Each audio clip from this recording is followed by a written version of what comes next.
This is why you should be careful where you make your hair, because some salons don't just style your hair, some want to steal your destiny. This is the chilling story of Abina, a young woman from Kumasi. Abina was born into a poor family. Her father had died early, leaving her mother to struggle with odd jobs just to feed the children. From a young age, Abina carried a burning desire. She didn't just want to survive, she wanted to break free. She wanted wealth, fame, and respect. To her, poverty was a curse that needed to be destroyed.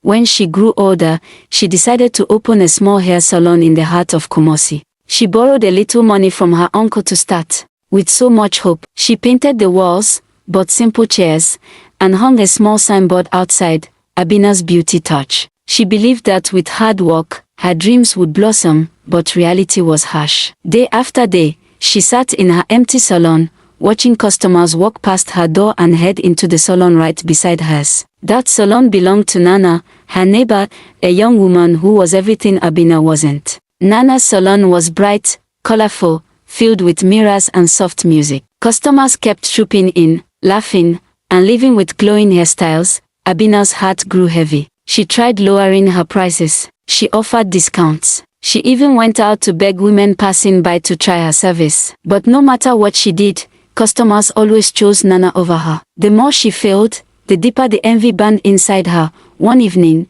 she locked up her salon and cried bitterly. "God, why me?" she asked. But even as she prayed, her mind was filled with anger. That night, lying awake on her bed, Abina whispered to herself, "If life refuses to favor me, I will force life to bow to me. I will not remain poor." Little did she know that the path she was about to choose would not only change her destiny, but also the destinies of everyone who walked into her salon. One afternoon, while sitting outside her salon, Abina overheard two women gossiping. They spoke about a mysterious priestess who lived near the river in a small village outside Kumasi. They claimed she had given charms to several business owners, and suddenly those businesses had begun to flourish. To most people, this sounded like dangerous superstition, but to Abina, it sounded like hope. That night, she couldn't sleep. Every time she closed her eyes, she saw Nana's salon, filled with customers and laughter, while hers remained empty and silent. By dawn, her mind was already made up. She would find that priestess. The following day, Abina traveled secretly to the village. She didn't tell her mother, her siblings, or even her closest friend. The journey was long and dusty, but her heart beat with expectation. When she finally reached the riverside, she saw a small hut covered in red and black cloth. Cowries hung from the doorway, and strange symbols were drawn in white chalk across the walls. A cold shiver ran through her body, but she forced herself forward. "Good afternoon, Ma," Abina greeted as she entered. Sitting inside was a dark-skinned woman with piercing eyes that seemed to read Abina's soul. She wore beads around her neck and wrist, and her voice was deep as thunder when she spoke. "I know why you are here," the priestess said, without waiting for Abina to explain. "You want wealth, customers, fame. You want to rise above everyone else. Is that not so?" Abina's lips trembled. "Yes, Mama. I am tired of poverty. I want success." The priestess nodded slowly, then dipped her hand into a calabash filled with river water. She lifted the water and poured it on the ground. Immediately, the hut grew colder. "The river goddess can give you everything you ask for, but nothing comes free. To prosper, you must pay the price," she said. Abina swallowed hard. "What price, Mama?" The priestess leaned closer, her eyes glowing strangely. "Every customer who sits in your chair must lose something. Their star, their destiny. That is the sacrifice. In return, riches and fame will follow you." Abina's heart pounded. She knew it was wrong. She knew it was dangerous. But then she remembered her debts, her shame, her empty salon. And in that moment, she made the choice that would change everything. The priestess stood up and walked to a corner of the hut. She bent down, picked up a glass jar, and brought it to Abina. The jar was sealed with black wax and tied with red threads. Even before it was opened, a foul smell leaked from it, something rotten, something unnatural. "This," the priestess said, "is the key to your success." With a single twist, she broke the seal, and immediately, the hut filled with a stench so strong that Abina almost vomited. Inside the jar crawled lice, wriggling maggots, and tiny black insects that seemed alive with energy. Abina stepped back in horror. "Mama, what is this?" The priestess's eyes narrowed. "These are not ordinary creatures. They are carriers of power. Rub them on your combs, your hair oils, your shampoos. Once they touch your customer's head, their star and destiny will fall into this jar, and the goddess will make you rise. Abina shivered. It sounded like madness, but the priestess's voice was commanding, almost hypnotic. Do you want to remain poor? Do you want your enemies to mock you forever? Or do you want wealth and fame? Those words struck Abina like arrows. All she could think of was Nana's salon overflowing with customers while hers remained empty. Slowly, she nodded. I will do it. The priestess smiled darkly. She gave Abina the jar and added a warning, but listen carefully. Never let the jar break, and never refuse the goddess her share. If you betray her, the curse will return to you 7 times stronger. Abina held the jar with trembling hands. The insects crawled restlessly inside, as if hungry for victims. She felt disgust and fear, yet also a strange excitement. For the first time, she believed her breakthrough was close.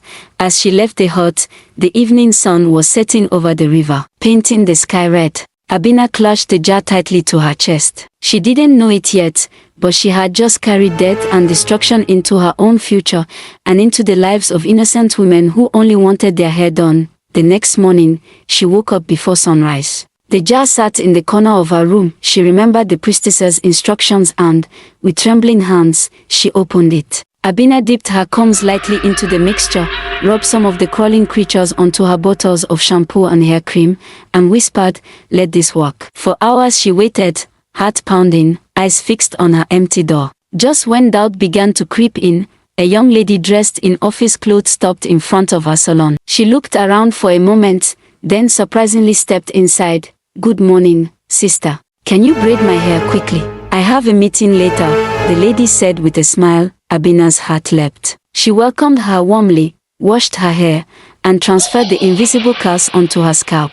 Throughout the session, she forced herself to act normal, even though her mind screamed with guilt. When the lady left, her hair looked beautiful, and she promised to come back again. That evening, Abina noticed something unusual. 3 more women walked into her salon, one after the other. Her shop that had once been empty was filled with chatter and laughter, her pockets jingling with money for the first time in months.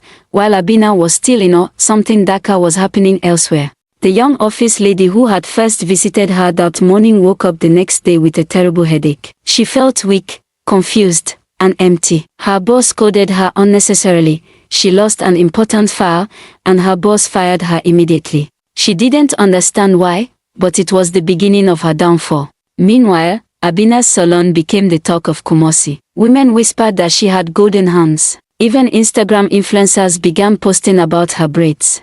Nana, her neighbor, stood at her shop watching the sudden crowd rushing into Abina's salon. She frowned in confusion. Something didn't add up, but Abina didn't care. For the first time, she felt powerful.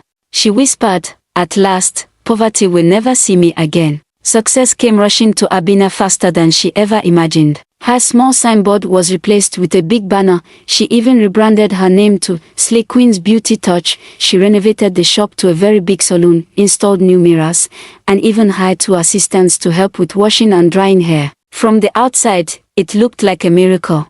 Everyone admired her sudden rise, except one person, Nana. Nana watched carefully. She knew how long it took to build a business, and Abina's growth was too fast, too suspicious. Yet, she kept silent, pretending not to notice. While Abina was enjoying her fame, her customers were suffering silently. Strange patterns began to emerge. One lady who had styled her wedding hair at Abina's salon suddenly had her marriage called off after shocking disagreements with her fiancé. Another woman who had visited for a simple weave lost her job mysteriously the next week. Yet another had her thriving boutique robbed and ruined. People whispered in the market and on the streets, "It's strange. Have you noticed those who go to Abina's salon? They start facing misfortunes afterward." Some laughed it off as coincidence, but others began to fear. Abina, however, ignored the whispers. She was too busy counting her profits, buying new clothes, and posing on Instagram with her celebrity clients. Her mother even praised her, saying, "My daughter, God has finally remembered us. Poverty will never shame us again." Abina smiled, but deep down, she knew God had nothing to do with her success. At night, when she was alone, she sometimes heard faint voices coming from the jar. The insects crawled restlessly, as though feeding on invisible energy. It frightened her, but then she would look at her full cash box and remind herself, this is the price of greatness. But danger was closer than she thought. Nana had begun to notice not just Abina's rise, but also the sudden troubles of her customers. And Nana was determined to uncover what Abina was hiding. Nana had always believed that true success came from patience, skill, and hard work. For years, she had built her salon step by step, customer by customer. That was why Abina's sudden breakthrough unsettled her. How could a once-empty salon suddenly become the most popular overnight? She said to herself. One evening, after closing her salon, Nana sat with an elderly woman who had lived in the neighborhood for years. Mama Efua, she whispered, have you noticed anything strange about Abina's salon? The old woman sighed deeply. Child, some things are better left unspoken. But yes, people are talking. They say those who go to her come back unlucky. My neighbor's daughter went there, and now the girl lies sick in bed. No doctor can explain why. Be careful, Nana. Something is not ordinary about that girl. Nana's heart grew heavy. She had once pitied Abina, watching her struggle with no customers. But now, she could no longer ignore the truth. Abina's success smelled of darkness. One afternoon, Nana decided to confront her directly. She walked into Abina's salon. With a polite smile, Nana said, Sister Abina, business is moving fast for you. Just a few months ago you were struggling, and now even celebrities are coming here. Tell me, what is your secret? Abina forced a laugh. Oh, Nana, you know it is God who lifts people. Maybe my time has finally come. But Nana wasn't convinced. She leaned closer and whispered so only Abina could hear, be careful what you use to rise. Whatever is hidden will one day be exposed. Abina's face darkened. She forced a smile for her customers, but her hands trembled slightly. Nana's words pierced her heart. For the first time since her rise, fear crept into Abina's soul. She hurriedly ended the conversation and pushed Nana out with fake laughter. But that night, as she lay in bed, her mind echoed with Nana's warning, whatever is hidden will one day be exposed.